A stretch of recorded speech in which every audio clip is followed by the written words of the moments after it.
मैं, आप लोग संसद, ये वाले लोग राज्यसभा, ये वाले लोग लोकसभा। एक लोग इधर बैठो, सामने सीट डालो, एक डालो, आप डालो आगे सामने। ये राज्यसभा के अध्यक्ष मतलब सभापति कौन होंगे, फिर ये उपराष्ट्रपति होंगे। आ जाओ, आप आओ, पीछे से आ जाओ, आप यहाँ ये वाली सीट आगे डालो, ऐसे डालो, सामने दिखेगी, इन सबको भी दिखेगी। हाँ ये है, अब इतना बड़ा पद दी है, थोड़ा सा गौरवान्वित महसूस कीजिए। आप इधर बैठिए, इन सबकी तरफ मुड़ करके। ये कौन है आपकी लोकसभा अध्यक्ष, ठीक है। तो मैं, आप लोग, पूरी संसद बैठ गई कि नहीं? कोई मिस कर रहे हैं किसी को? इतनी चीज समझ में आई? आप लोग कौन है? राज्यसभा वाले, आप लोग लोकसभा वाले। अब अपनी अपनी शक्तियां समझना। मंत्रिपरिषद किसमें से होता है? सीधी सी बात है, ये लोकसभा से जो जीत के आते हैं लोकसभा में, मंत्रिपरिषद सारे नहीं होते। तो मान लीजिए वो जो दो लोग हैं वो दूसरे विधायक हैं, आपकी पार्टी से नहीं है, ठीक है, बस ये जीत के आ गए हैं। आप जितनी लड़कियां हैं आप लोग मंत्रिपरिषद हो गए। इतनी बात समझ में आई है सबको? इस बात को कनेक्ट करते रहना, ठीक है। ये दो वाले अलग वाले हैं, ठीक। तो अब ये भी पता चलेगा विधायक कभी एक ही पार्टी से सारे नहीं होते, वो दो है वो अन्य पार्टी के, क्योंकि जीत के आएंगे वो भी तो बैठेंगे, ठीक। ये वाले बहुमत दल के सब है, मतलब इनका लोकसभा में बहुमत है, इनका हम एक बहुमत दल का नेता बना देते हैं। किसको बना दें? आप बहुमत दल के नेता हो गए, हाथ खड़ा कीजिए। ये कौन है आपके बहुमत दल का? आप लोग बेकार है, राज्यसभा बेकार है, ठीक है, क्योंकि आप, लेकिन हाँ आपको अपनी शक्तियां याद होनी चाहिए, दैट्स अ गुड पॉइंट, ठीक। अभी मान के चलो कि आप लोग हैं, ये आपके बहुमत दल की नेता मतलब प्रधानमंत्री हो गई, ठीक। इनका जो, अच्छा इसको समझा देते हैं, प्रधानमंत्री और उनका कैबिनेट नीचे क्या बनाता है? मंत्री मंडल, परिषद नहीं मंत्रिमंडल, इसको बहुत अच्छे से समझ लो। तो क्योंकि हमारे पास इतने बच्चे नहीं है, तो ये और इनकी आगे की दो और पीछे वाली दो, इनकी क्या हो गई है? मंत्री मंडल हो गई। बाकी के जो तीन है वो भी इन्हीं के पार्टी में है, तो इनको हम बाकी का करेंगे। मंत्री परिषद में और भी मंत्री आते हैं, जैसे स्वतंत्र प्रभार के मंत्री हो गए, है ना, उप मंत्री हो गए, राज्य मंत्री हो गए, ये सारे लोग आते हैं। इतनी बात समझ में आई? क्यों लोकसभा राज्यसभा अध्यक्ष उपराष्ट्रपति जी आई? मतलब नहीं दिख रहा तो थोड़ा गहरा था, आई समझ में मैडम?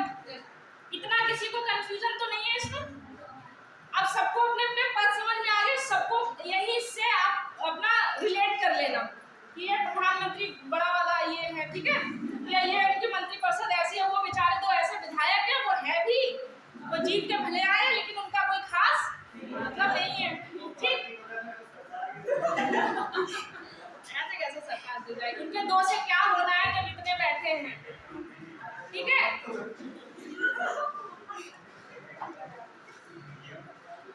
आप लोग व्यक्तिगत हो जाते हैं। कितनी बात हमने आज संसद बिठा दी, अब से पॉलिटी की क्लास जब भी होगी सब अपने पद लेके आएंगे, ठीक है मैडम। उपराष्ट्रपति जी और ये बाकी की मंत्रिपरिषद और बेचारे विधायक और राज्यसभा, ठीक है, सब अपनी अपनी जगह पर बैठना। अब मतलब इस वाली लोग को हमेशा राज्यसभा समझना, इसको लोकसभा। तो हम बात कर रहे थे, तो ये प्रधानमंत्री और बाकी के जो पीछे के दो रो तक इनका कैबिनेट हो गया, ठीक। ये कौन हो गए? मंत्रिमंडल। और बाकी के लोग भी हैं मंत्रिमंडल में, मान लो राज्य मंत्री हमने जोड़ दिया, इनकी सहायता के लिए होते हैं, जैसे स्वतंत्र प्रभार होता है, या है ना, बाकी के उप मंत्री हो गए, ठीक। ये सारी चीजें ये जब सब जुड़ जाएंगे सहायता के लिए, तो वो फिर बाकी के जो भी लोग हैं ये पूरा क्या कहला जाएगा आपका? ये पूरा अगर कहा जाएगा तो इसको क्या कहेंगे? मंत्रिपरिषद। इतनी बात समझ में आई? मतलब जब हमें ये पता हो कि हम क्या पढ़ने जा रहे हैं तो उससे पहले हमें भूमिका पता होनी चाहिए। इतना किसी का कोई डाउट? आगे बढ़े? तो अब हम इनकी बात पढ़ेंगे,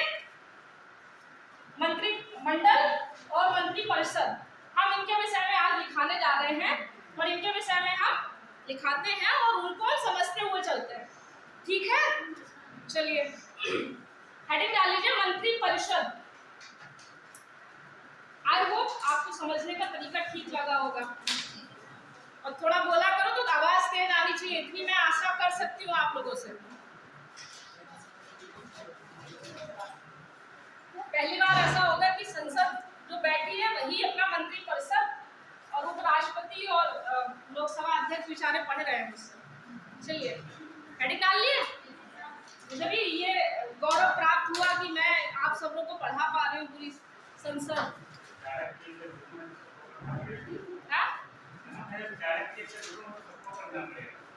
क्या कहते हैं चार एक बोलो मुझे सबको पढ़ना पड़ेगा। हाँ, चाणक्य हर व्यक्ति को होना चाहिए अगर किसी को समझाना हो, ताकि आप चीजों को कोरिलेट कर। अब ये जब भी कौन है राष्ट्रपति आप उपराष्ट्रपति जब भी अपना कुछ पढ़ेंगी तो इनके वो सतर्कता आएगी। अब जब आप लोग राज्यसभा पढ़ेंगे तो आपको अपनी शक्तियों के बारे में पता चलेगा। जैसे हमने जब राष्ट्रपति पढ़ा था तो शायद सबसे अच्छा राष्ट्रपति था, मुझे भी पढ़ाने में बहुत सरलता हुई और आप लोग मुझे भी लग रहा है समझ पाए थे।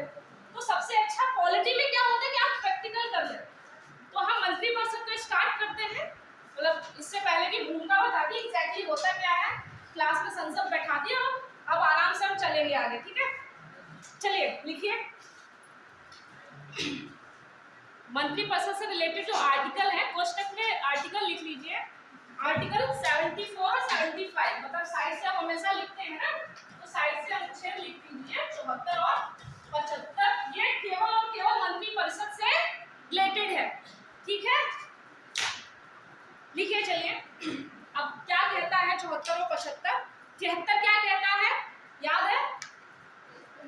कार्यपालिका शक्ति का विस्तार करता है, किसमें है ये याद है कि नहीं है? भूल जाते हो, ऐसे पढ़ोगे। ठीक, तो हम 74 से स्टार्ट करते हैं क्योंकि कार्यपालिका से लेना देना नहीं है ना। तो जो मंत्री परिषद कभी कभी क्वेश्चन आता है, आप मंत्री परिषद के किन अनुच्छेदों से आप क्या समझते हैं, आप मंत्री परिषद किन अनुच्छेदों के अंतर्गत आते हो? 74 और 75 याद रखना। ठीक, लिखिए आर्टिकल 74 मंत्री परिषद। आर्टिकल 74 मंत्री परिषद, इसमें पॉइंट बना के लिखिए कि मंत्री परिषद के विषय अंदर क्या क्या। ठीक है, लिखिए राष्ट्रपति को सहायता एवं सलाह। राष्ट्रपति को, हमको बहुत गर्मी लग रही है पता नहीं क्यों, राष्ट्रपति को एक भी एसी ऑन ही नहीं हो सकता। राष्ट्रपति को सहायता एवं सलाह देने के लिए, राष्ट्रपति को सहायता एवं सलाह देने के लिए एक मंत्री परिषद होगी। ऐसा किस आर्टिकल में लिखा है? इस बात को ध्यान रखें। एक मंत्री परिषद होगी जिसका प्रधान या प्रमुख प्रधानमंत्री होगा। जिसका प्रधान या प्रमुख प्रधानमंत्री होगा। इतनी बात समझ में आई? क्या कह रहा है 74 क्या कह रहा है? उनको राष्ट्रपति को सलाह देने के लिए कौन होगी? मंत्री परिषद होगी। और इनका प्रधान कौन होगा? ये इनसे और इनसे मिलकर मंत्रिमंडल, और इन बाकियों को मिला ले तो मंत्री परिषद। ठीक है, तो ये राष्ट्रपति को सलाह देने के लिए एक मंत्री परिषद होगी और प्रधान कौन होगा? पीएम, बहुमत दल का नेता जो होता है वही चलाता है। ठीक, नेक्स्ट लिखिए कुछ अनुच्छेद आए, मतलब अमेंडमेंट आए, संशोधन आए कि जैसे कभी बोल दिया गया कि राष्ट्रपति के लिए ये जो सलाह दी जा रही है ना, वो बाध्यकारी है। कभी बोला गया कि बाध्यकारी नहीं है। एक बार चाहे अगर राष्ट्रपति को ऐसा लगता है तो वो पुनर्विचार के लिए भेज सकता है। मैंने बार बार बोला अगर राष्ट्रपति पुनर्विचार के लिए सोच रहा है तो वो बहुत बड़ा मुद्दा है ना। जैसे मैंने आपको फिर बताया था, आपने कोई निर्णय दे दिया और पापा का बेटा एक बार देख लो, बेटे एक बार देख लो, तो उसका मतलब भी तो आपके लिए बड़ा हो जाता है कि नहीं? तो वैसा राष्ट्रपति के साथ भी होता है। अगर राष्ट्रपति पुनर्विचार के लिए लौटा रहा है तो एक समझने वाली चीज जो आती है, थोड़ा सा लोकसभा राज्यसभा इस बात को समझते हैं, ठीक है। तो मैं क्या कह रही थी, समझते हैं इस बात को,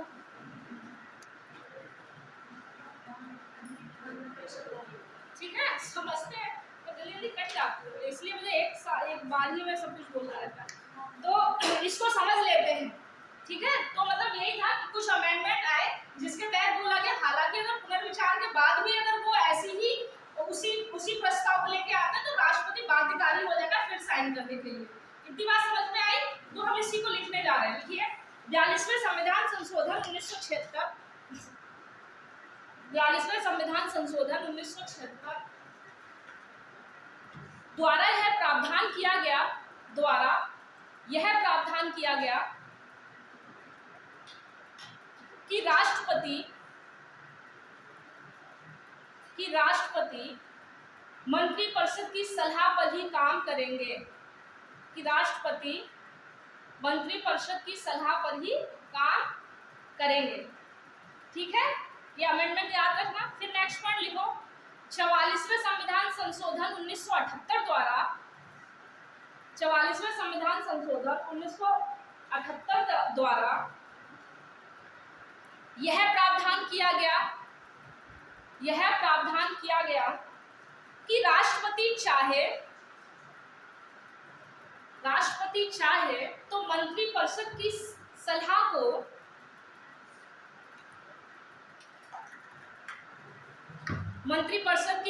को पुनर्विचार के लिए लौटा सकती है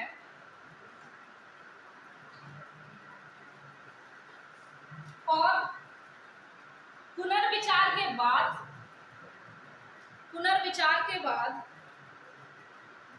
मंत्रिपरिषद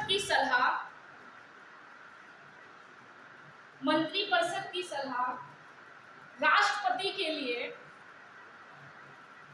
बाध्यकारी होगी। इस बात को समझ पाए? बाध्यकारी होगी। क्या 42 में बोला गया था ऐसा कि अगर मंत्रिपरिषद कोई सलाह देती है तो राष्ट्रपति उसको मानेंगे, ठीक। लेकिन उसके बाद जनता पार्टी की सरकार थी, उनके साथ बहुत कुछ ऐसा हुआ कि उनको लगा कि इंदिरा गांधी या अपने अधिकारों का हनन कर रही है। तो जब वो आए तो 44वें अमेंडमेंट द्वारा उन्होंने इस बात को किया कि चाहे तो राष्ट्रपति मंत्रिपरिषद की सलाह को एक बार पुनर्विचार के लिए लौटा सकता है। ये 44वें संविधान संशोधन में आप देखना थोड़े से सुधार होंगे। क्यों? क्योंकि जब 42वां संविधान संशोधन था तो जनता पार्टी की सरकार पे इंदिरा गांधी सरकार ने बहुत अत्याचार किया था। तो 44वें संविधान संशोधन के टाइम पे मतलब जब जनता पार्टी आई तो उसने ज्यादातर 44वें संविधान संशोधन किए और उसमें नई नई चीजें जोड़ी कि चाहे तो बाध्यकारी नहीं होगी, मतलब एक बार पुनर्विचार के लिए लौटा सकता है, 20 और 21 को कभी स्थगित नहीं किया जा सकता, इस टाइप की चीजें। समझ पा रहे हैं?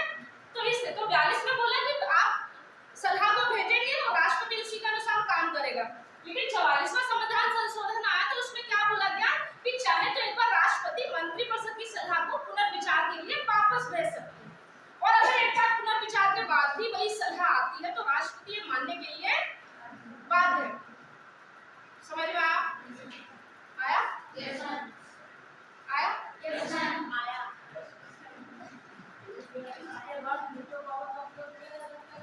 किसमें?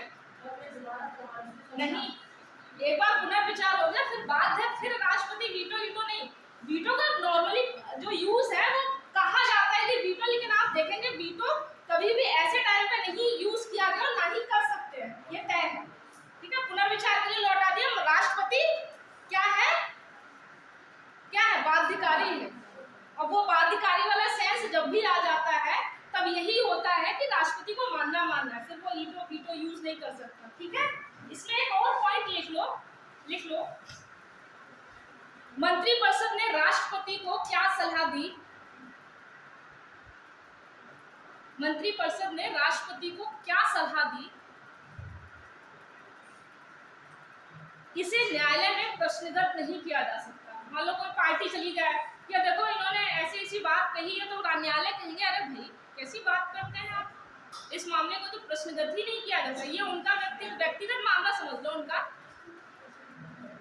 राष्ट्र मतलब मंत्रिपरिषद ने राष्ट्रपति को क्या सलाह दी, यह इसे न्यायालय में प्रश्नगत नहीं किया जा सकता, मतलब न्यायालय आप लेके नहीं जा सकते इस बात को, ठीक है, समझ गए? मुझे लगा विकास चाय पी रहे हैं अकेले, ठीक है, समझ गए इस बात को। नेक्स्ट लिखिए आर्टिकल 75, इसमें किसी को कोई दिक्कत? थोड़ा सा फास्ट लिखो, हम मुझे लगता है पॉलिटिकल क्लास पीछे रहते हैं क्योंकि आप लोगों को ज्यादा समझाने के चक्कर में और आप लोगों को इतना वो करने के चक्कर में मुझे सुनना पड़ जाता है। लिखिए आर्टिकल 75 मंत्रियों के बारे में। अब जैसे आया मंत्रिपरिषद किस आर्टिकल में और मंत्री किस आर्टिकल में, तो इस बात का याद रखना। आर्टिकल 75 हेडिंग डालो मंत्रियों के बारे में। लिखिए अनुच्छेद 75(1) स्मॉल ये 75(1) लिखना, रोमन गिनती वाला। अनुच्छेद 75 रोमन में फर्स्ट, पीएम की नियुक्ति, प्रधानमंत्री की नियुक्ति राष्ट्रपति करेंगे, प्रधानमंत्री की नियुक्ति राष्ट्रपति करेंगे तथा अन्य मंत्रियों की नियुक्ति प्रधानमंत्री की सलाह पर राष्ट्रपति द्वारा की जाएगी। अन्य मंत्रियों की नियुक्ति प्रधानमंत्री के द्वारा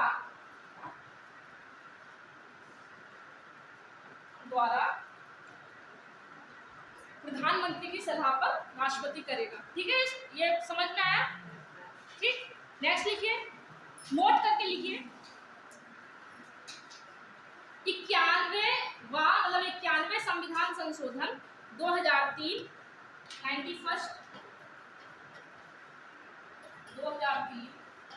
संविधान संशोधन द्वारा 75 फर्स्ट ए, मतलब ये जो फर्स्ट है इसी के साथ ए जोड़ दिया गया, ठीक। 75 फर्स्ट ए जोड़ा गया जिसमें कहा गया मंत्रिपरिषद में मंत्रियों की संख्या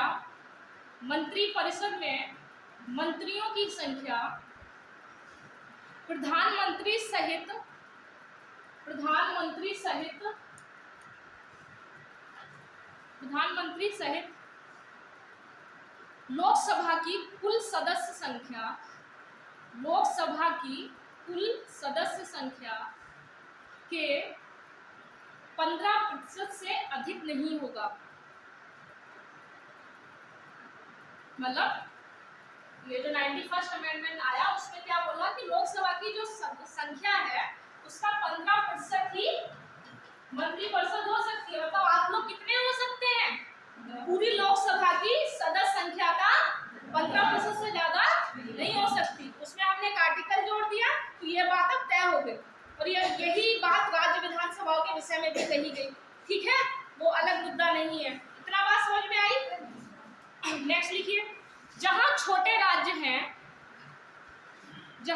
राज्य हैं इसी में लिखिए, जहां छोटे राज्य हैं वहां मंत्रियों की संख्या कम से कम 12 होनी ही चाहिए। मतलब 12 से कम नहीं हो सकती और लोकसभा की सदस्य संख्या के 15% होनी चाहिए, ठीक है। जहां छोटे राज्य हैं वहां कम से कम मंत्रियों की संख्या 12 होनी चाहिए। इन बातों में किसी को कोई वो, ठीक। नेक्स्ट लिखिए, इसी संशोधनी द्वारा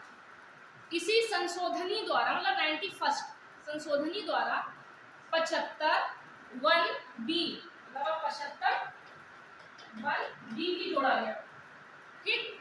अब देखो उसमें क्या बोला गया, वो बहुत अच्छी बात बोली गई। 75(1)(b) जोड़ा गया जिसमें कहा गया अगर कोई व्यक्ति दल बदल के अंतर्गत दल बदल के अंतर्गत अयोग्य ठहराया जाता है, अयोग्य ठहराया जाता है, या जितने समय के लिए अयोग्य ठहराया गया है, या जितने समय के लिए अयोग्य ठहराया गया है, उस अवधि के दौरान वह मंत्री नहीं बन सकता। ठीक है, 75 फर्स्ट बीबी जोड़ा गया उस ये 91वें संविधान संशोधन द्वारा। और क्या बात कही गई कि ऐसा कोई मंत्री है जो दल बदल के रूप में अयोग्य ठहराया गया है, और वो जिस अवधि तक ठहराया गया है उस अवधि तक वो मंत्री नहीं रह सकता। ठीक है, जैसे अवधि खत्म हुई उसके बाद वो अपना मंत्री जीत के आता तो मंत्री रह सकता है, और अगर प्रधानमंत्री चाहे तो। इतनी बात समझ में आई? नेक्स्ट लिखिए। अब अनुच्छेद 75(2) लिखिए। रोमन का 75(2) अनुच्छेद। इतनी बात हो गई, हमने बात करी। अब अनुच्छेद 75(2) में क्या कहा गया है? जैसे राष्ट्रपति के कुछ क्लॉज इंपॉर्टेंट थे, ऐसे इनके कुछ क्लॉज इंपॉर्टेंट है, मैं वही ही लिखा रही हूँ जो अक्सर पूछे जाते हैं। 75 क्लॉज 2 में जो लिखा गया है वो लिखिए। मंत्री राष्ट्रपति के प्रसाद पर्यंत तक अपने पद पर बने रहेंगे,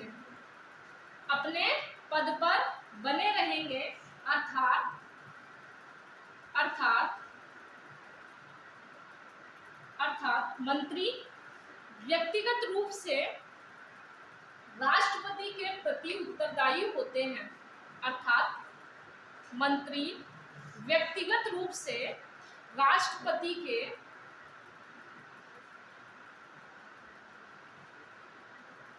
प्रति उत्तरदायी होते हैं। 75(3) लिखिए। अब 75(3) क्या कहता है? मतलब क्या? जैसे एक मंत्री है, अपने जो भी मंत्री हैं, जैसे आप लोग जो मंत्री हैं वो व्यक्तिगत रूप से किसके प्रसाद पर्यंत रहेंगे और किसके प्रति उत्तरदायी रहेंगे? राष्ट्रपति में। मतलब मैं हूँ, मेरे प्रति आप लोग रहेंगे। मतलब मैं जब चाहूँ आपको पद से हटा सकती हूँ। हालांकि मुझसे कहेगा कौन? प्रधानमंत्री, क्योंकि प्रधानमंत्री ही तो मंत्रियों की नियुक्ति करता है। तो मेरी पावर है, हल्के में मत लेना कुछ है। ठीक है, नेक्स्ट लिखिए 75(3). 75(3) वो जो रोमन में 3 लिखना है। मंत्रिपरिषद सामूहिक रूप से लोकसभा के प्रति उत्तरदायी होगी। सामूहिक रूप से लोकसभा के प्रति उत्तरदायी होगी। मतलब क्या? कि व्यक्तिगत रूप से अगर कोई मंत्री है, अगर व्यक्तिगत रूप से देखा जाए तो वो किसके प्रति उत्तरदायी है? राष्ट्रपति के, क्योंकि राष्ट्रपति के प्रसाद पर्यंत है, वो चाहे जब उसको हटा सकते हैं। लेकिन मंत्रिपरिषद की बात की गई है तो वो किसके प्रति उत्तरदायी होगी? लोकसभा के प्रति। आपको उन दोनों को भी जवाब देना है। ऐसा नहीं कि आप अपना करेंगे, आपको पूरी लोकसभा के प्रति उत्तरदायी बनाया गया है कि आप में से कोई भी मंत्री इधर उधर हुआ या आपकी मंत्रिपरिषद में ऐसा कुछ भी बवाला हुआ या कुछ हुआ तो आप सब जाएंगे लोकसभा से। इसलिए ऐसा बोला कि लोकसभा के प्रति उत्तरदायी होती है। समझ पाए? जैसे आपका प्रधानमंत्री है, इनकी व्यक्तिगत मत लेना, ठीक है, इनकी मृत्यु हो जाए या ये पागल हो जाए, है ना, तो फिर पूरी आप सब जाएंगे। ठीक है, पूरी मंत्रिपरिषद जाएंगे, वो नहीं जाएंगे। इस बात को समझ पाए? हाँ, तो बस ये कहना चाह रही थी। नेक्स्ट लिखिए। अब किसी भी बात को, कोई भी संसद में सब बैठे हैं और संसद में क्या है कि किसी भी कार्रवाई के प्रति हम जवाबदेह नहीं होते हैं। जैसे वो एक महिला थी, जब राहुल गांधी पे केस हुआ तो उन्होंने बोला प्रधानमंत्री जी ने मुझे सूपनखा कहा। तो हमारा एक है कि हम संसद में कही गई बातों के लिए कभी भी किसी को कार्रवाई के लिए नहीं ला सकते। तो आप लोग भी मुझ पर कार्रवाई नहीं कर सकते किसी बात, क्योंकि बात संसद में चल रही है। ठीक है, हाँ, तो मैं कोई भी बात कह रही हूँ तो उनको संसद की ही समझना। अभी नहीं बाहर जाके मैडम आपने ऐसा ऐसा बोला मुझे, तो वो नहीं चलेगा। आप न्यायालय में भी जा सकते कि मैडम ने ऐसा बोला, क्योंकि हम संसद में बैठे हुए हैं। ठीक, नेक्स्ट लिखिए।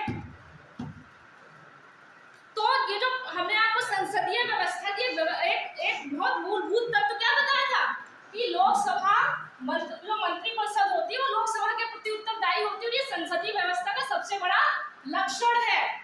तो अगर आपसे ये आ जाए कौन सा आर्टिकल संसदीय व्यवस्था को दर्शाता है तो वो कौन सा है? 75(3). समझ गए? समझ गए या नहीं? तो इसमें कंफ्यूज नहीं होना है। एक बार तेज बोलो, समझ में आया? Yes ma'am. गुड। नेक्स्ट लिखिए 75(4). नहीं 75(4) में तो ये बहुत इंपॉर्टेंट नहीं है। 75(5) लिखिए। कोई भी व्यक्ति जो संसद का सदस्य नहीं है लेकिन वो भी मंत्री बन जाते हैं, जैसे ये विकास और ये जो पीछे लोग बैठे हुए हैं ये हमारी संसद में तो है नहीं, लेकिन सपोज ये मंत्री बन के आ जाए, प्रधानमंत्री का दिल किया कि अरे चलो इनको बना लेते हैं, ये अच्छे लोग हैं, इनको हम मंत्री में ले लेते हैं।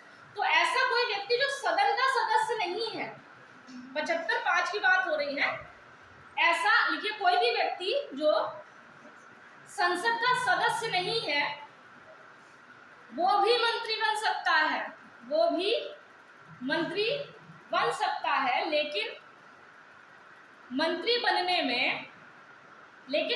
बनने से पूर्व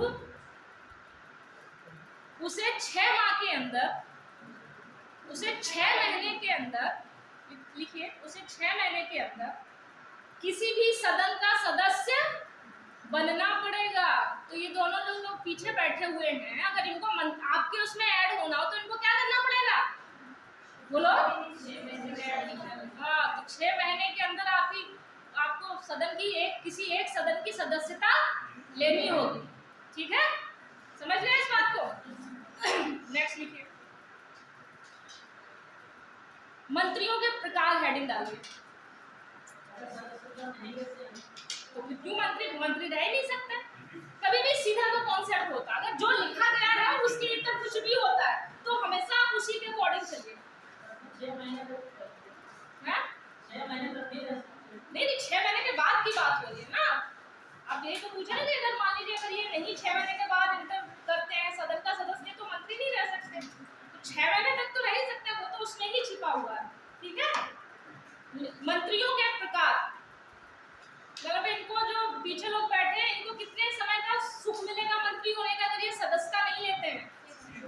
1 महीना, 6 मंथ। ठीक है, तो इसलिए अगर मंत्री बनना है तो फिर सदन में आना पड़ेगा आपको, हालांकि कौन नहीं चाहता। लिखिए मंत्रियों के प्रकार, पढ़ा लिखिए प्रधानमंत्री, पहला है प्रधानमंत्री, हेडिंग डाल लीजिएगा प्रधानमंत्री। इसमें हम थोड़ा पढ़ेंगे, जब प्रधानमंत्री को पढ़ना हो तब डिटेल से जाएंगे। नियुक्ति कौन करता है? नियुक्ति करके डैश लिख लीजिए राष्ट्रपति, नियुक्ति करके डैश लिख लीजिए राष्ट्रपति। पीएम की नियुक्ति होती है, क्या होती है? ना कि चयन या निर्वाचन। जब निर्वाचन या चयन की बात आती है ना तो हमें क्या होता है, बहुत से लोगों में से किसी एक को चुनना होता है ना। तो अब कभी अगर ऐसा कोई मुद्दा आ जाए कि प्रधानमंत्री की नियुक्ति होती है, चयन होता है, निर्वाचन होता है, तो क्या होती है? ठीक है, इस बात से मतलब छोटी छोटी मगर मोटी बात है, शक्तिमान। ठीक, लिखिए, इसलिए मैंने वो लिखा है, लिख लीजिए अगर कभी भूल जाओ। प्रधानमंत्री की नियुक्ति होती है, चयन या निर्वाचन नहीं होता, चयन या निर्वाचन नहीं होता। अब प्रधानमंत्री विषय में जो जितना मंत्री परिषद को लेके इंपॉर्टेंट चीजें हैं बस वो लिख लेते हैं, पॉइंट करके लिखिए। प्रधानमंत्री लोकसभा या अपने राजनीतिक दल का नेता होता है, प्रधानमंत्री लोकसभा या अपने राजनीतिक दल का नेता होता है। नेक्स्ट, अपनी मंत्रिपरिषद का प्रधान होता है, नेक्स्ट अपनी मंत्रिपरिषद का प्रधान होता है।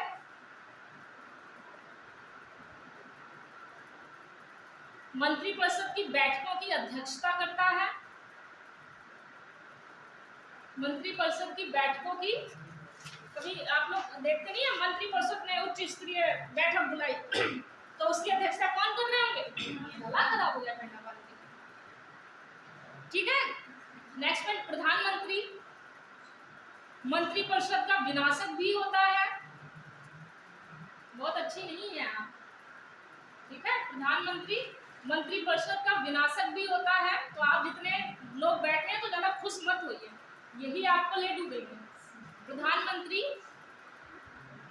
मंत्रिपरिषद का विनाशक भी होता है अगर, डैश करके लिखिए, अगर प्रधानमंत्री की मृत्यु हो जाए या वो अपना त्याग पत्र दे दे। वो अलग मुद्दे हैं, किन किन स्थितियों को देंगे हम बाद में पढ़ेंगे प्रधानमंत्री, ठीक है। प्रधानमंत्री की मृत्यु हो जाए या वो अपना त्यागपत्र दे दे तो संपूर्ण मंत्रिपरिषद को त्यागपत्र देना पड़ता है।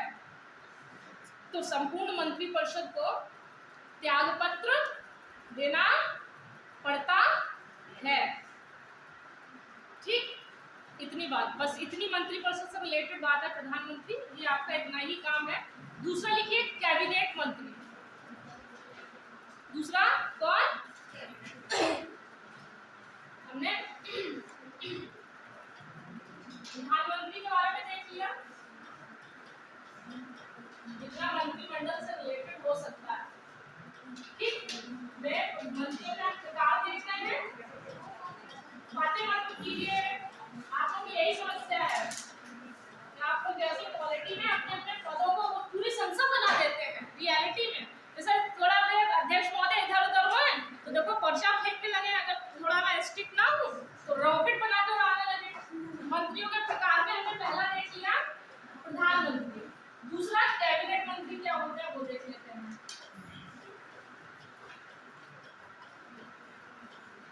मेरी संसद है, थोड़ा सा ध्यान से चलो, नई नई संसद हो, नवजात संसद हो, ज्यादा उछलो नहीं। लिखो कैबिनेट मंत्री लिखिए, वह वरिष्ठ मंत्री होता है। जितने भी कैबिनेट मंत्री होते हैं सबसे वरिष्ठ मंत्री होते हैं, प्रधानमंत्री के बाद दूसरे दर्जे के पहले मंत्री होते हैं। वह मतलब यह वरिष्ठ मंत्री होते हैं या इन्हें प्रथम दर्जे का मंत्री भी कहा जाता है, या इन्हें प्रथम दर्जे का मंत्री भी कहा जाता है। ये कैबिनेट की बैठकों में भाग लेते हैं, ये कैबिनेट की बैठक में भाग लेते हैं और इनकी अध्यक्षता कौन करेगा? कौन करेगा? प्रधानमंत्री, ठीक। नेक्स्ट लिखिए, अपने विभाग का अध्यक्ष होता है। जिस भी मंत्री, जो भी मान लीजिए किसी को रक्षा मंत्रालय दे दिया गया, रक्षा मंत्री बन गए, तो फिर वो कौन हो जाएंगे? कैबिनेट मंत्री। वो उस पूरे रक्षा मंत्रालय के हेड होंगे, समझ रही हैं? जैसे वित्त मंत्री हो गए तो वित्त मंत्री पूरे मतलब पूरे जो वित्त का वो है उसके हेड कौन होंगे? कौन है ऐसे? ठीक है। विदेश मंत्री जैसे हो गए, कौन है? रक्षा मंत्री कौन है? समझ गए? बस समझते चलो, दैट इज इम्पोर्टेंट। लिखिए फिर, ये अपने विभाग का अध्यक्ष होता है। अरे लड़ो नहीं, तुम तो विभाग का अध्यक्ष होता है, अपने विभाग के बारे में सभी महत्वपूर्ण निर्णय लेता है, अपने विभाग के बारे में सभी महत्वपूर्ण निर्णय लेता है। नोट करके लिखो, मात्र 2 लोग ऐसे हैं जिनको कैबिनेट मंत्री का दर्जा दिया गया। हालांकि वो मंत्री नहीं है, लेकिन हम लोगों ने कैबिनेट मंत्री का दर्जा दिया गया। और बहुत सामान्य सा क्वेश्चन और अक्सर पूछ लेते हैं, बच्चे कंफ्यूज आ जाते हैं, तो वो नहीं करना है। नोट करके लिखो, सदन में विपक्ष का नेता। अच्छा, ये पीछे वालों को कांग्रेस बना देते हैं, ठीक। तो विपक्ष के नेता आप में से कोई एक हो जाइए, आप लोग अपना सहमति से। राहुल गांधी को बना देते हैं, ठीक है। तो ठीक है, तो व्यक्तिगत मत ले लेना, आप लोग इनको किसी नाम से पुकारने लगे फिर ये नहीं होना चाहिए, ठीक है। लिखिए, सदन में विपक्ष का नेता और नीति आयोग के उपाध्यक्ष, 2 ही व्यक्ति हैं ऐसे। सदन में विपक्ष का नेता और नीति आयोग के उपाध्यक्ष को भी कैबिनेट मंत्री का दर्जा दिया जाता है। कैबिनेट छूट गया। सदन लिखिए, सदन का विपक्ष का नेता मतलब लोकसभा में मतलब अगर बात की जाए तो केवल भाजपा ही तो नहीं है, कांग्रेस भी है। कांग्रेस विपक्ष है हमारी, तो उनके नेता वो बैठे हुए हैं। तो एक ये और एक नीति आयोग के उपाध्यक्ष, इनको भी किसका दर्जा दिया गया है? हाँ, इनको भी हम बुला सकते हैं अगर बात की जाए। अगर हालांकि बुलाते तो है नहीं प्रधानमंत्री राहुल गांधी जी को, है ना, वो अलग मुद्दा है। लेकिन ये मान के चले आपसे पूछ ले, और ये बहुत बार पूछा गया है और हर बार में बच्चे थोड़ा सा कंफ्यूज हो जाते हैं, पता नहीं तो सीधी सी चीजें होती है। जो चीजें हैं उनको पढ़ो और आगे बढ़ जाओ, बस इतना, इससे ज्यादा कुछ नहीं। हम कभी कभी चीजों में जानबूझ के उंगली करते हैं ना, तो वो अच्छा नहीं होता। मतलब उतना पढ़िए कि जो हमारी कंफ्यूजन को दूर करे। ठीक है, जैसे ही क्या कह रही थी मैं, प्रधान क्या कह रही थी? कैबिनेट, हाँ, मतलब यही दो व्यक्ति हैं जिनको कैबिनेट का दर्जा प्राप्त है, बाकी किसी को नहीं। इतनी बात समझ गए? नेक्स्ट लिखो। जैसे एक बहुत अच्छा, जैसे मैं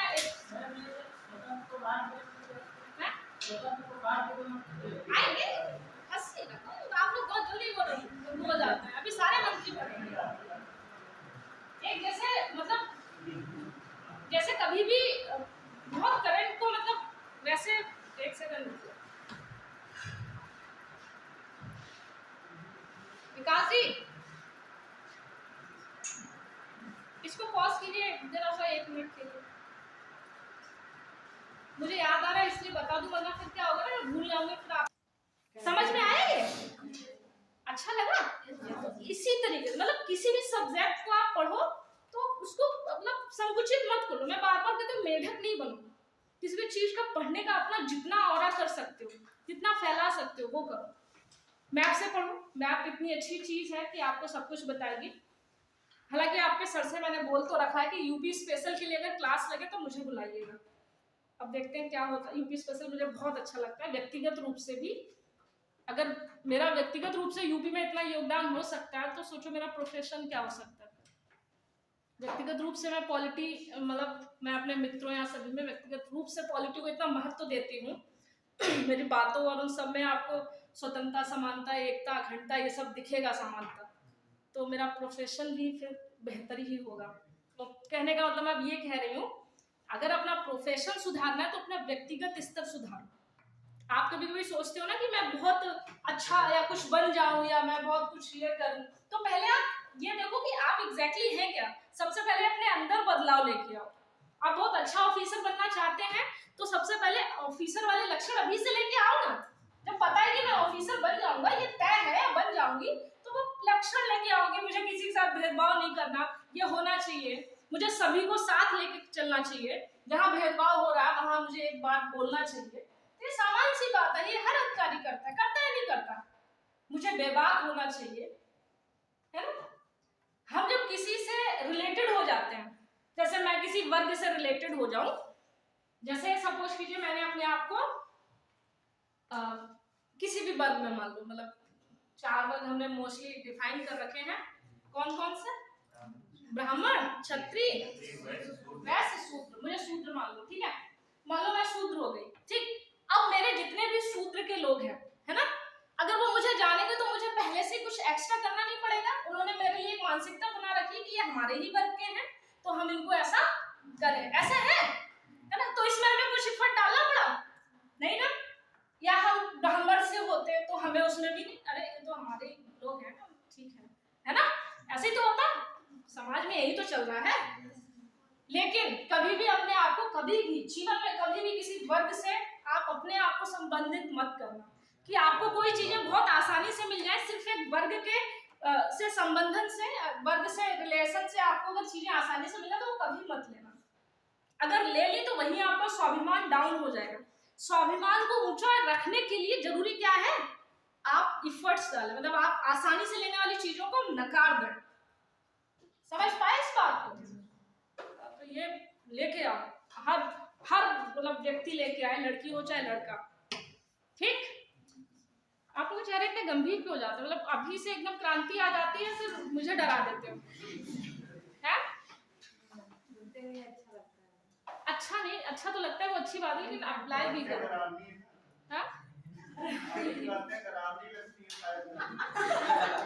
डरावनी नहीं होनी चाहिए यार, मतलब इतना तो अच्छा मैं सोचती हूँ, एक अच्छा समाज बने। मैंने बोला था समाज का अंग मत बनना, अपना समाज खुद बनाना। जब समाज खुद बनाओगे ना तो आपको पता है आपके समाज में वही लोग हैं जैसा आप समाज बनाना चाहते थे। जैसे मेरा समाज है, मेरे दोस्त, मेरा परिवार और मेरे कुछ लोग हैं, तो मेरा ऐसा ही समाज, जैसे मैं हूं ना, आपको मेरे आसपास भी लोग ऐसे ही मिलेंगे। आपको वो वाले शाय या बहुत वो वाले नहीं मिलेंगे, 10 सुनाने वाले मिलेंगे। अब जहां हमें लगता है कि हमें सुनना चाहिए वहां हम सुनते भी हैं। ये मतलब नहीं कि हमेशा मतलब शक्तिमान बने रहो, कभी कभी गंगाधर बनना भी जरूरी है, समझे? तो लिखो चलो। हाँ क्या बोले, हमको भी हंसा दिया करो, हम बोल बोल के परेशान हो जाते हैं।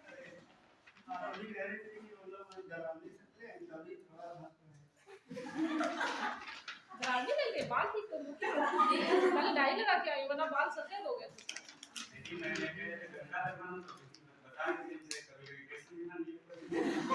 कृष्ण नहीं बनो, अभी ठीक नहीं है। चलो लिखो। राज्य मंत्री स्वतंत्र प्रभार। आप लोग वैसे बहुत प्यारे चेहरे हैं, मतलब मुझे ऐसा लगता है कि आप लोग एक अच्छे शासन में, मतलब प्रशासन में होना चाहिए। आप बहुत अच्छा करेंगे, मेरी उम्मीदें हैं, मेरी बहुत सारी आशाएं हैं और बहुत सारी शुभकामनाएं हैं, और आप अच्छा करेंगे। बस ये आशा और शुभकामनाएं आप अपने साथ रखें बस। मतलब ये नहीं कि मेरे जाने के बाद आप डीमोटिवेट हो रहे हैं या हर बार मैम आएंगी तभी मोटिवेट करेंगे, तभी पॉलिटी पढ़ेंगे, तो वो नहीं होना चाहिए। सेल्फ मोटिवेशन सबसे इम्पोर्टेंट है, ठीक ना? तो ऐसे हंसते मुस्कुराते रहा करो, चीजें बहुत आसानी से मिल जाएंगी, ठीक है? वैसे भी हंसते मुस्कुराते हुए आप सभी लोग बहुत प्यारे लगते हैं मुझे, तो कभी कभी आप लोगों की शक्लें याद आ जाती है तो मेरे फेस पे स्माइल आ जाती है, तो मेरे प्यारे बच्चे वाला फील आता है। क्या हो गया? मुझे एनिमेशन मूवीज और कार्टून वैसे भी बहुत पसंद है। अभी जल्दी की मैंने मूवी देखी थी ना, गुड डायनासोर, अच्छी मूवी है, ठीक है? लिखिए। राज्य मंत्री स्वतंत्र प्रभार। अब थोड़ा जल्दी हाथ चलाओ, नहीं तो आज मंत्री परिषद ही नहीं निपट पाएगा। लिखिए, पॉइंट बना के लिखिए। दूसरे दर्जे के मंत्री होते हैं, दूसरे दर्जे के मंत्री होते हैं, अपने विभाग के अध्यक्ष होते हैं। इनको जो भी प्रभार दिया जाता है स्वतंत्र प्रभार, मतलब ये अपने पूरे विभाग के अध्यक्ष होते हैं और कोई भी निर्णय ले सकते हैं। ये दूसरे दर्जे के मंत्री होते हैं, ये अपने विभाग के अध्यक्ष होते हैं, वो मंत्रालय के होते हैं, कैबिनेट वाले, और ये कैबिनेट मंत्रालय के अंदर विभाग आते हैं बहुत सारे, तो ये विभागों के होते हैं, ठीक? नेक्स्ट लिखिए। कैबिनेट की बैठक में भाग नहीं लेते, लेकिन कैबिनेट की बैठक में भाग नहीं लेते, लेकिन बुलाए जाने पर ये जा सकते हैं, ये जाते ही हैं, सीधी सी बात है, बुलाए जाने पर ये जाते हैं। मतलब एकमात्र स्वतंत्र प्रभार के मंत्री होते हैं जिनको कैबिनेट की बैठक में बुलाया जा सकता है, उसके बाद कोई भी मंत्री हो किसी को भी नहीं बुलाया जाता, ठीक है? इतनी बात समझ। फिर चाहे आपका राज्य मंत्री हो लेकिन किसी स्वतंत्र प्रभार के नहीं है। दो टाइप के मंत्री, राज्य मंत्री में एक स्वतंत्र प्रभार होता है और एक केवल राज्य मंत्री होते हैं। तो स्वतंत्र प्रभार वालों को केवल कैबिनेट की बैठक में निमंत्रण दिया जा सकता है, अगर वो बुलाए तब, वैसे नहीं जा सकता। बाकी फिर कोई किसी को तो निमंत्रण ही नहीं दिया जाता, ठीक है? नेक्स्ट लिखिए। राज्य मंत्री, अब ये नॉर्मली राज्य मंत्री है, ये कोई स्वतंत्र प्रभार नहीं है, उसमें स्वतंत्र प्रभार डाल लिए थे ना 2 स्टेप में। ये राज्य मंत्री, यह कैबिनेट मंत्री के अधीनस्थ होते हैं, ये कैबिनेट मंत्री के अधीनस्थ होते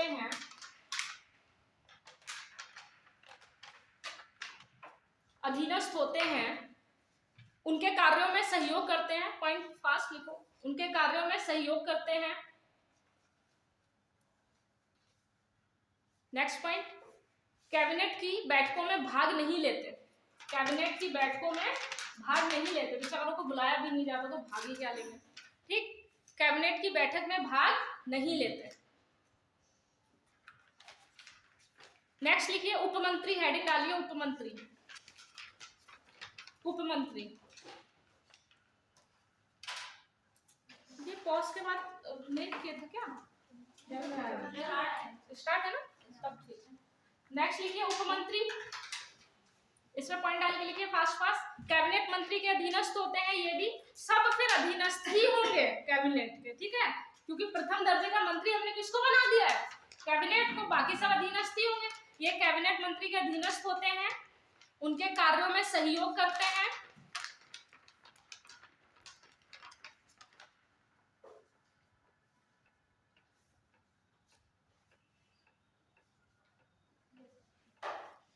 कैबिनेट की बैठकों में भाग नहीं लेते।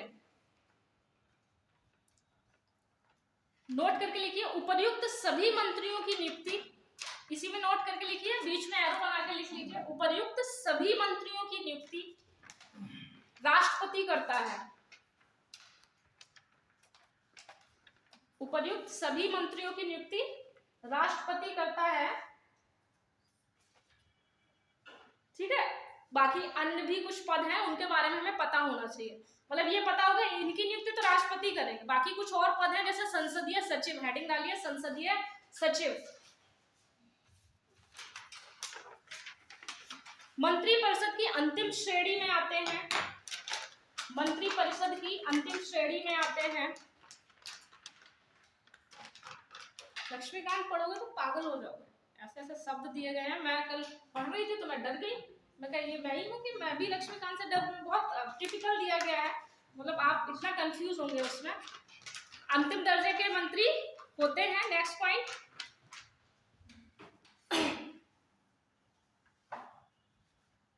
सत्तर के, इसमें कुछ भूमिका है, जैसे 70 के दशक में, देखिए 70 के दशक में, 70 के दशक तक संसदीय सचिव की नियुक्ति की जाती थी। संसदीय सचिव की नियुक्ति की जाती थी, इनकी नियुक्ति प्रधानमंत्री द्वारा की जाती थी, और कोई भी व्यक्ति संसदीय सचिव बन सकता है, इसमें ऐसा कुछ नहीं है कि वो होना चाहिए, कोई भी व्यक्ति संसदीय सचिव बन सकता है। नेक्स्ट लिखिए हालांकि यह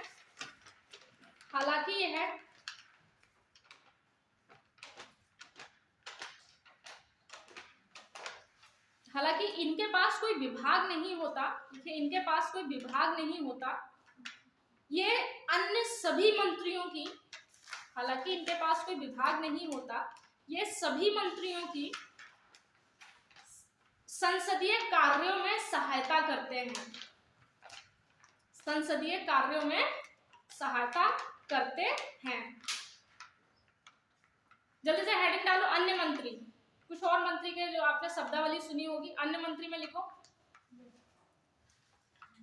एक होते हैं विशेष मंत्री, इनर मिनिस्टर जिसको कहते हैं विशेष मंत्री, दूसरे होते हैं किचन मंत्री, किचन रसोई वाला मंत्री, किचन मंत्री, उसको कोष्टक में लिखना इजराइल में ऐसा है कि किचन मंत्री वाला कॉन्सेप्ट इजराइल का है, ठीक है, वही है, ठीक। तीसरा छाया मंत्री, इसको कोष्टक में लिख लेना ब्रिटेन, ठीक। छाया मंत्री के आगे मतलब चलो जो विशेष मंत्री ये नहीं है, लेकिन किचन मंत्री पूछा जाता है तो लिख लीजिए किचन मंत्री या आंतरिक मंत्री जिसको कहते हैं, किचन मंत्री या किचन कैबिनेट, ठीक है, किचन मंत्री आ जाए, किचन कैबिनेट आ जाए, वो क्या होता है उसके बारे में थोड़ा सा लिखो। 15 से 20 मंत्री होते हैं इसमें, सामान्यतः 15 से 20 मंत्री होते हैं। इनका प्रमुख प्रधानमंत्री ही होता है, इनका प्रमुख प्रधानमंत्री ही होता है। सत्ता का प्रमुख केंद्र ही होता है ये, जैसे नॉर्मली हमारा मंत्रिमंडल है ना, सेम वैसा ही है, बस इसमें कुछ पॉइंट अलग है वो बता देते हैं। क्या सत्ता का प्रमुख केंद्र होता है। नेक्स्ट लिखिए, इसमें प्रधानमंत्री के 2-4 प्रभाव वाले व्यक्ति या पारिवारिक व्यक्ति होते हैं।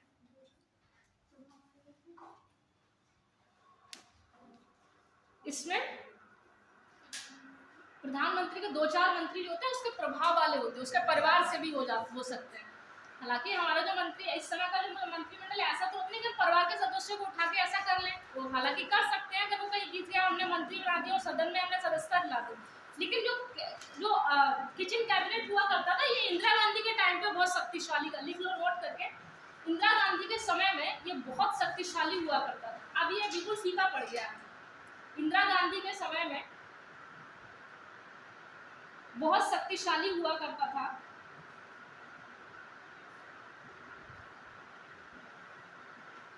इसमें ना केवल कैबिनेट मंत्री होते हैं, इसमें ना केवल कैबिनेट के मंत्री होते हैं, बल्कि बाहर के लोग प्लस आपके मित्रगण प्लस आपके पारिवारिक लोग, कोई भी हो सकता है। ठीक है, ये बात समझ पाए?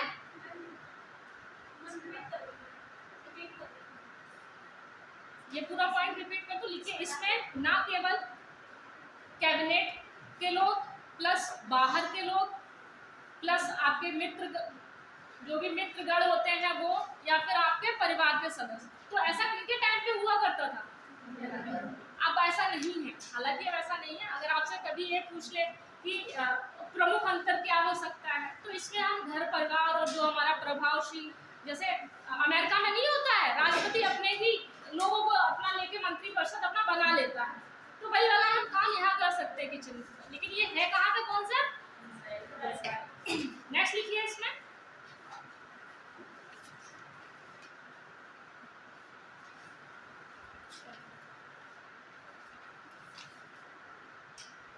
हाँ, वो लिखिए छाया मंत्री वाला, कैबिनेट वाला, वेस्टमिनिस्टर मॉडल। इसमें लिखिए विपक्ष में कोई भी व्यक्ति या उनका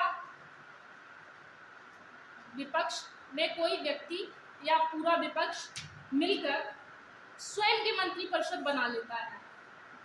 मतलब एक ऐसी मंत्रिपरिषद जो विपक्ष बनाता है। जैसे ये लोग पीछे बैठे हुए हैं, ये लोग अपना अगर मंत्रिपरिषद बना ले, जैसे आपने अपना बना लिया है, विपक्ष के लोग भी अगर अपना मंत्रिपरिषद बना के चले, तो ये क्या हो जाएगा? छाया कैबिनेट या छाया मंत्री। ठीक है, इतनी बात समझ में आई? साधारण सी बात है, कुछ इसमें रॉकेट साइंस नहीं है। ठीक, अब लिखो फास्ट, कुछ फैक्ट है जो एग्जाम में पूछे जाते हैं।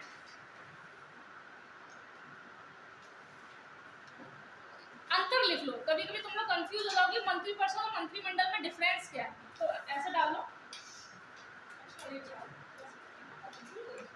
मंत्रिपरिषद और मंत्रिमंडल में अंतर। एक तरफ डाल लो मंत्रिपरिषद, एक तरफ डाल लो मंत्रिमंडल।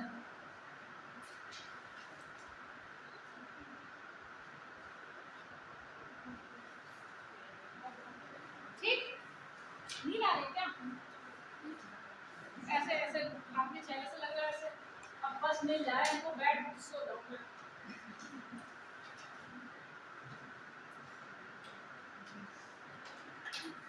ठीक, हमने क्या, हम अंतर की बात कर रहे हैं।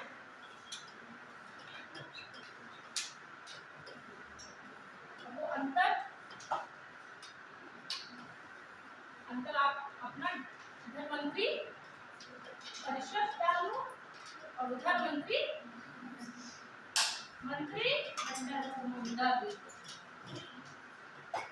बोलचाल की भाषा में हम कुछ भी बोल देते हैं, लेकिन एक एग्जैक्ट हमको अंतर आना चाहिए। तो यहाँ लिखो, यहाँ करके ऐसे करके लिखते चले जाना, थोड़ा हाथ जल्दी चलाओ। पहला लिखो बड़ा निकाय इसे कहते हैं। बड़ा निकाय क्योंकि इसमें बाकी के मंत्री भी आ जाते हैं, इसे बड़ा निकाय कहते हैं। उधर लिख, बड़ा निकाय कहते हैं सामान्यतः 60-70 मंत्री, ऐसे लिखो सामान्यतः 60-70 मंत्री इसके अंतर्गत आते हैं। उस उधर लिखिए इसे छोटा निकाय कहते हैं, छोटा निकाय कहते हैं। और इसमें बहुत बड़े बड़े मंत्री आते हैं, जैसे 15-20 स्पेशली, उन्हीं से मिलके बन जाता है आपका मंत्रिमंडल। इसमें 15-20 मंत्री आते हैं और ये छोटा निकाय है। ठीक, नेक्स्ट दूसरा पॉइंट लिखिए,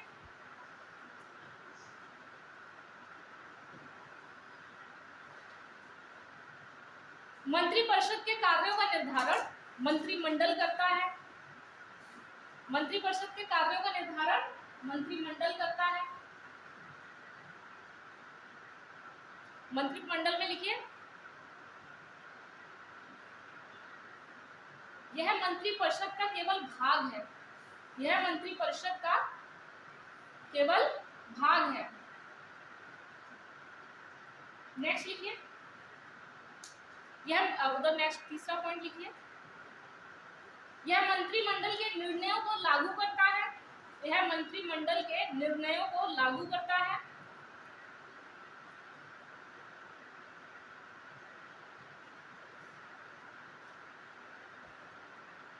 उधर के निर्णयों को लागू करता है। उधर लिखिए, यह मंत्रिपरिषद को निर्णय देता है कि आपको इस हिसाब से काम करना है। तो एक फिगर बना लो,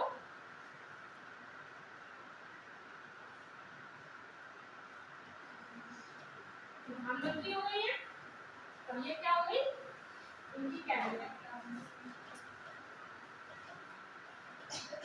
ठीक, ये आपका क्या है,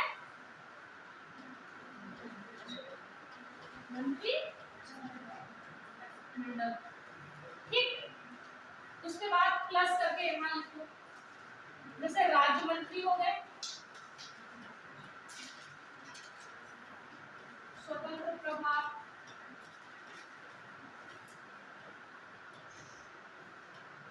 फिर नेक्स्ट राज्य मंत्री हो गए नॉर्मली। ठीक, और बाकी के आप ले लो, जैसे उप मंत्री हो गया। ठीक, ये सारा क्या है,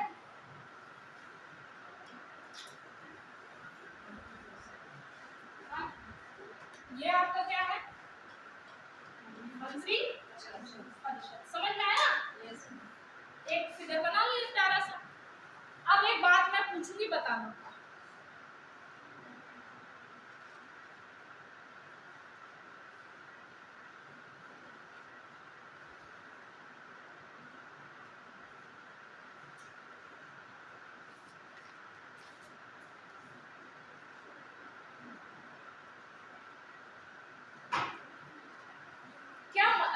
क्या मंत्रिमंडल जो है वो मंत्रिपरिषद हो सकता है?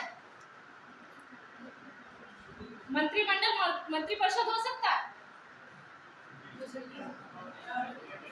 ये छोटा है तो छोटा बड़े में हो सकता है, लेकिन अरे वो नहीं पढ़ो रीजनिंग में वो वाला, लेकिन मंत्रिपरिषद मंत्रिमंडल हो ये बिल्कुल भी जरूरी नहीं है, और ये होता भी नहीं है ऐसा। इस बात को समझ पाए? तो ये फिगर इसलिए बनाया ताकि चीजें क्लियर रहे। लिख लो, मंत्रिमंडल, मंत्रिमंडल, थोड़ा सा आप इधर उधर हो गए थे, वरना आपका जो जवाब था वो मैं समझ रही थी आप कहना क्या चाह रहे हैं। मंत्रिमंडल मंत्रिपरिषद हो सकता है, मंत्रिमंडल मंत्रिपरिषद हो सकता है, लेकिन मंत्रिपरिषद मंत्रिमंडल नहीं हो सकता, नहीं हो सकता। ठीक,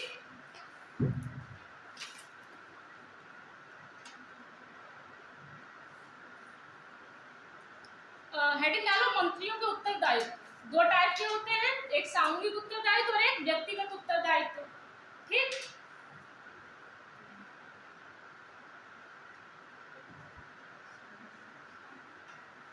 ठीक, सामूहिक मतलब मंत्रियों के उत्तरदायित्व, उसमें ऐसे करके लिख लेना,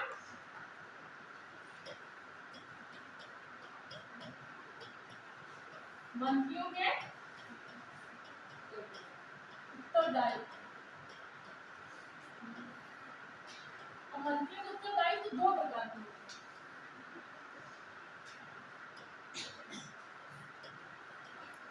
एक होता है सामूहिक उत्तरदायित्व,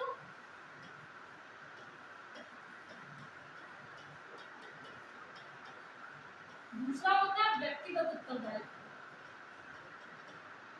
व्यक्तिगत उत्तरदायित्व, ये बात समझ पाए? ठीक ना? इसको बस समझने का मतलब ये है, जैसे सामूहिक की बात की जाए तो ये लोकसभा के प्रति उत्तरदायी होते हैं, लोकसभा के प्रति उत्तरदायी होते हैं।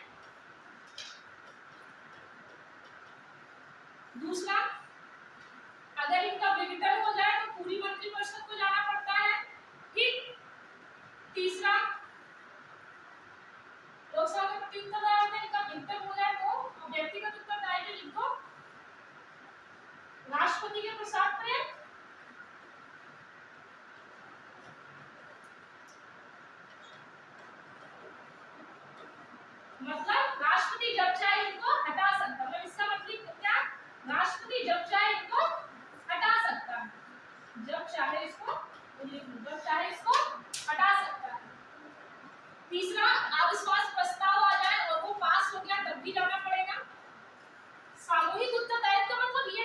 फैक्टर होते हैं, ठीक है, समझ गई।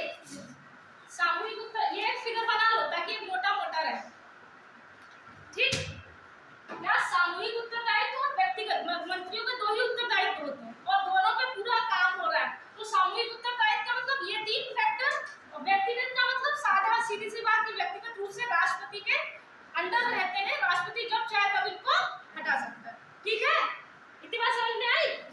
चलो लिख बनाओ फिगर फास्ट।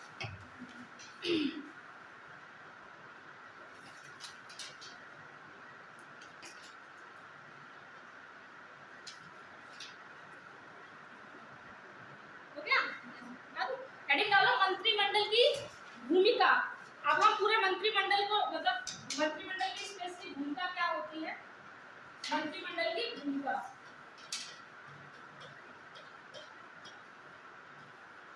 हालांकि आपको मैं इतना डिटेल इसलिए बता रही हूँ ताकि आपको ये चीज क्लियर हो जाए, ताकि भविष्य में कभी भी आप अच्छी बड़ी बड़ी बातें कर पाए। मंत्रिमंडल की भूमिका बस पॉइंट वाइज लिखते जाओ, ठीक ठीक। नेक्स्ट फर्स्ट लिखो निर्णय लेने वाली शीर्ष संस्था। निर्णय लेने वाली शीर्ष संस्था। दूसरा केंद्र सरकार का मुख्य नीति निर्धारक, केंद्र सरकार का मुख्य नीति निर्धारक।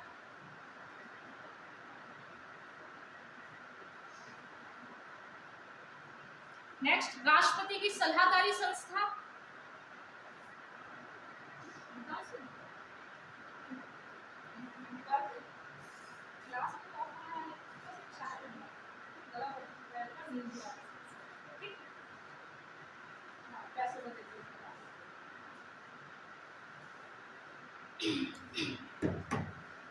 क्या? फिर मुख्य आपदा प्रबंधक, कभी भी आपदाएं आती तुरंत प्रधानमंत्री जी घोषणा कर देते हैं, तो मुख्य आपदाकारी प्रबंधक, मुख्य आपदा प्रबंधक। नेक्स्ट विदेशी मामलों और नीतियों के संरक्षक या उसके प्रवर्तक, मतलब जो भी विदेश मंत्री कुछ भी करते हैं तो हालांकि ये सब पूछ पाछ के ही लिया जाता है, ठीक। कहाँ कुछ छूट रहा है? मुख्य आपदा प्रबंधक हो गया, उसके बाद लिखिए विदेशी मामलों और नीतियों के संरक्षक या प्रवर्तक, ठीक। अब कुछ फैक्ट हैं जो पूछे जाते हैं, लिखिए इंपॉर्टेंट फैक्ट करके बस लिखते जाइए फास्ट। भारत के प्रथम प्रधानमंत्री जवाहरलाल नेहरू सर्वाधिक समय तक रहने वाले, भारत के प्रथम प्रधानमंत्री जवाहरलाल नेहरू डैश करके लिखो सर्वाधिक समय तक पीएम रहे, डैश लिखो सर्वाधिक समय तक पीएम रहे। नेक्स्ट इंदिरा गांधी दूसरी सर्वाधिक समय तक वाली पीएम, इंदिरा गांधी दूसरी सर्वाधिक समय तक पीएम रहने वाली। नेक्स्ट मोरारजी देसाई सर्वाधिक उम्र में बनने वाले पीएम, सर्वाधिक उम्र में बनने वाले पीएम और प्रथम गैर कांग्रेसी पीएम।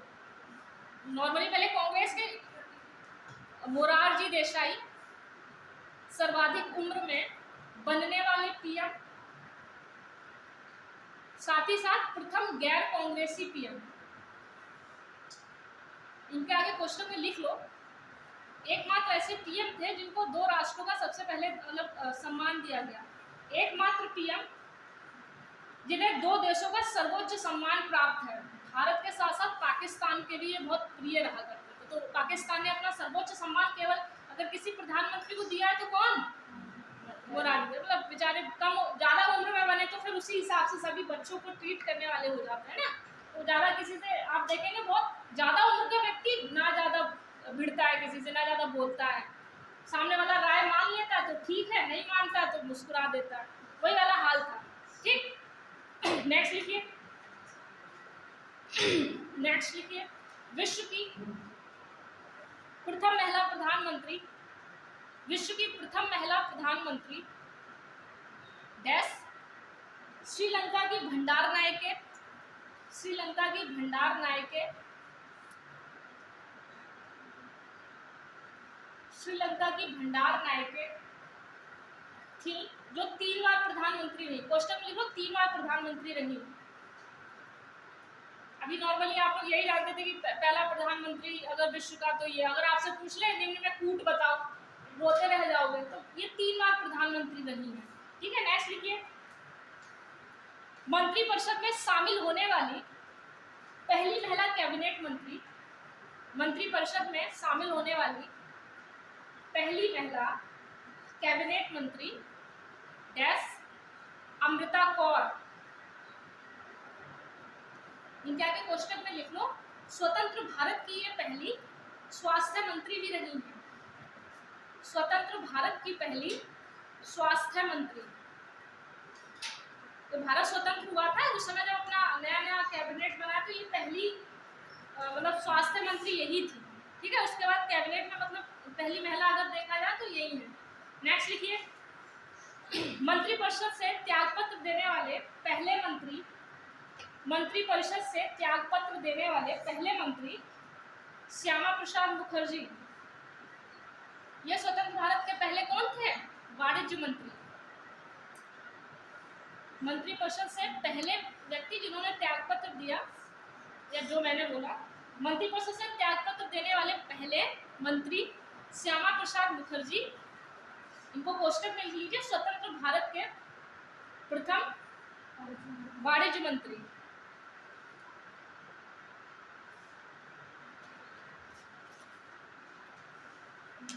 ठीक है, नेक्स्ट लिखिए। उप प्रधानमंत्री हेडिंग डालिए, उप प्रधानमंत्री।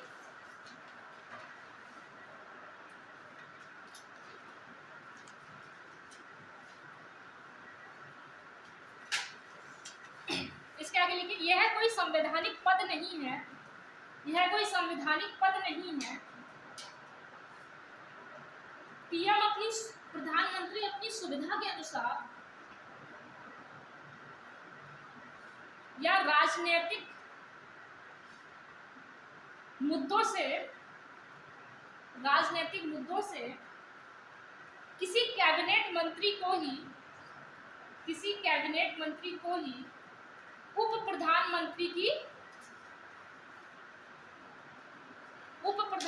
की संज्ञा दे देते हैं। ऐसा चौधरी चरण मतलब लिख लीजिए, ऐसा चौधरी देवीलाल के टाइम पे हुआ। उप प्रधानमंत्री इसमें लिखिए, प्रधानमंत्री अपनी सुविधा अनुसार किसी कैबिनेट मंत्री को उप प्रधानमंत्री नियुक्त कर देते हैं। ठीक है, और वो एक दूसरा कारण राजनीतिक सुविधा भी हो सकती है। कभी कभी नहीं होता है कि लोगों को खुश करने के लिए या राजनीतिक मुद्दों को हल करने के लिए हमने, ठीक है, ये कौन है? उप प्रधानमंत्री हो गए। ठीक, तो वो राजनीतिक मुद्दों को हल करने के लिए या फिर प्रधानमंत्री को कोई सुविधा लगती हो तो ऐसा लिख लीजिए, क्वेश्चन में लिख लीजिए। ऐसा केवल कौन थे? वो देवीलाल, चौधरी देवीलाल के साथ। हाँ, देखिए चौधरी देवीलाल के समय हुआ, चौधरी देवी लाल के वक्त हुआ। उस समय चरण सिंह एक हुआ करते थे, उनको उप प्रधानमंत्री बनाया गया। मतलब इतना राहुल केवल चौधरी देवी लाल के वक्त ऐसा हुआ था, फिर ऐसा नहीं हुआ। ठीक, इतनी बात समझ में आई? अच्छा, ये आपको पता है कि जैसे नोट करके लिख लो, भूल ना जाओ, जरूरी बात है।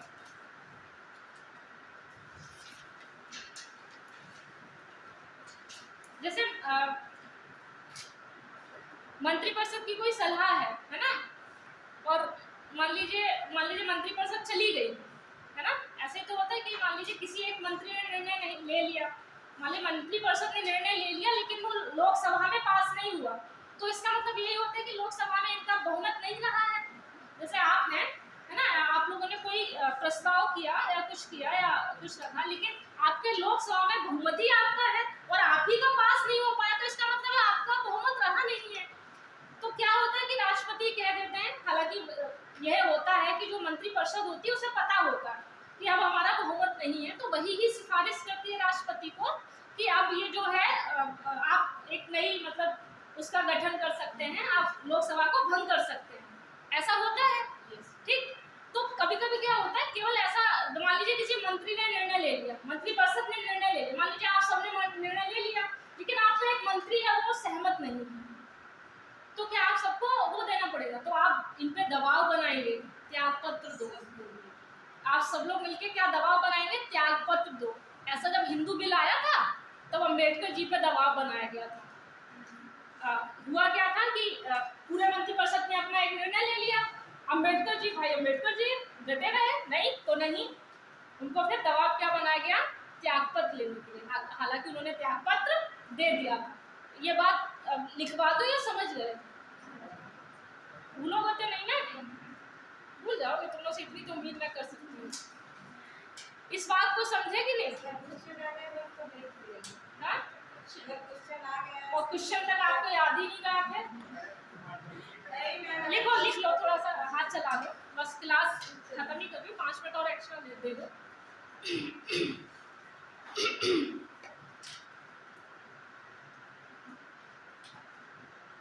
वो हमने लिखा था ना,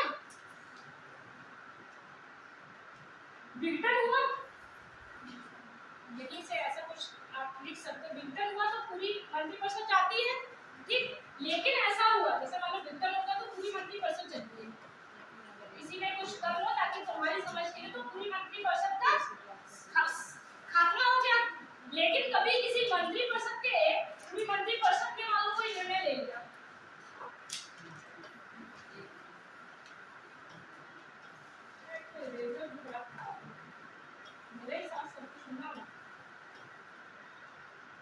मान लीजिए मंत्रिपरिषद ने कोई निर्णय ले लिया, मान लीजिए इसने कोई निर्णय ले लिया, लेकिन मंत्री खुश नहीं है, लेकिन मंत्री असंतुष्ट है, तो फिर क्या किया जाएगा, इनके साथ ये मंत्रिपरिषद क्या बनाएगी, दबाव बनाएगी, किसके लिए, तो ऐसा एक एग्जांपल के तौर पे याद कर सको तो इसका एक एग्जांपल लिखो, Hindu code bill Ambedkar, Hindu code bill Ambedkar के मौके पे, ठीक। अब तो इतना तो लिख लो, इतना भी ना लिखो तो बेकार हो, इतना लिख लो ताकि भूलो नहीं, हुआ।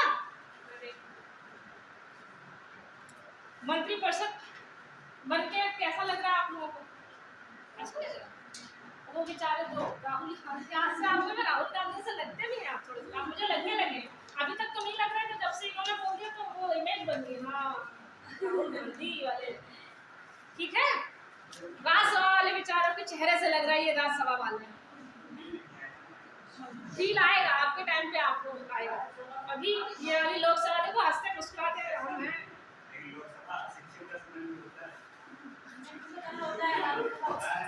हाँ यहाँ पे बड़े बड़े उच्च लोग होते हैं, यहाँ पे आपको ऐसा वैसा नहीं कोई दिखेगा, ठीक है, समझ गए। ये लोग बहुत वरिष्ठ सदन है, इनके पास बहुत, ऐसा कहा जाता है कि जो राज्यसभा होती है इनको थोड़ा अच्छा फील कराता है,